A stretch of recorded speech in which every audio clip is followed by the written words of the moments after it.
एक आदमी थका हारा दफ्तर से घर पहुंचा। उसने देखा उसकी बीवी बड़ी परेशान है। वो उसके पास आई और आके कहने लगी कि मैं बड़े दिनों से आपसे एक बात करना चाह रही हूँ, लेकिन हर दफ़ा मैं झिझक जाती थी, इसलिए बात नहीं कर पाती थी। मैं बड़े अरसे से ये बात नोट कर रही हूँ कि हमारा ये जो बेबी है, इसका बोलना चालना, इसका हंसना, इसका खाना पीना कुछ भी हमारी फैमिली के साथ मिलता जुलता नहीं है। ये हर एतबार से हमसे बड़ा मुख्तलिफ है।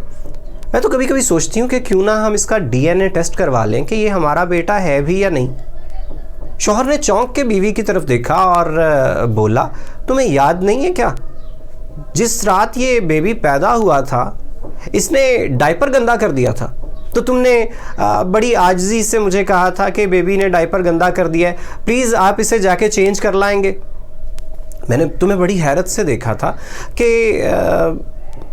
ये क्या कह रही हो तुम, तो तुमने आगे से कहा था कि देखे मैंने भी तो आपकी मोहब्बत में इतना अरसा तकलीफ़ बर्दाश्त की है, तो क्या आप मेरी खातिर इतना सा काम नहीं कर सकते कि बेबी को चेंज कर लाएं।